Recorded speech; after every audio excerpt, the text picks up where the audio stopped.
Using cash to make anonymous purchases that are not monitored by the central bank's invasive monitoring system will be soon reserved for VIP elites who hold licenses to use cash.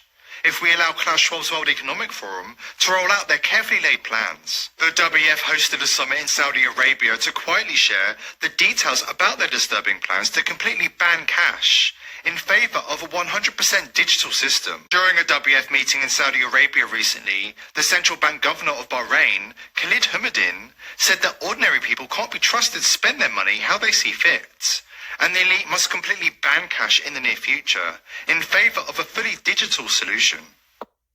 Right now is many of our payments are digital.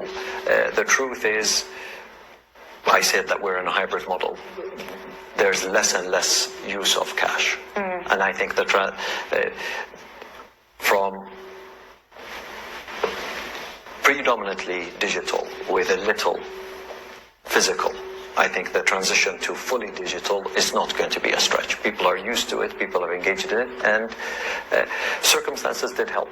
Its adoption rates increased because of COVID. Yeah. Houmadin also casually boasted that the general public is going to accept the elite's transition to a central bank digital currency, or CBDC, without a struggle. This is where contactless started to become something of a necessity, something of a safety, something of a requirement. And because of that, there is very little resistance. Trust is already there. We just need to build it in a way that makes sure that we safeguard the risks. Cybersecurity risk is a must, and it needs to be dealt with at the national level. And to counter cybersecurity risk, you need to continue to invest, you need to continue to collaborate, and you need to continue to train. With those three things, we've done it in the past. I think we should be able to manage these risks.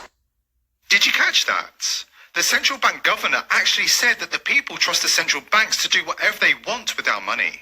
Disturbingly, according to Houmadin, the elites are not only planning to clamp down on cash for ordinary people, they are hell-bent on eliminating it completely. At some point in time, hopefully, we'll be able to be 100% digital, he boasted. Cornell University professor Ezra Prasad spoke at the WF Summer Davos Summit in Tianjin, China, also known as the annual meeting of the new champions, where he admitted that the elite will have the power to monitor and control every and each transaction across the whole world. The one final note I will make is that if you think about the benefits of digital money, there are huge potential gains. It's not just about digital forms of physical currency. You can have programmability, units of central bank currency with expiry dates.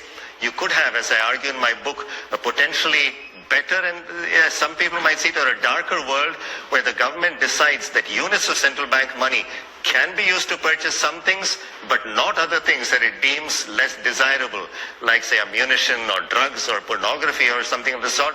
And that is very powerful in terms of the use of a CBDC, and I think also extremely dangerous for central banks.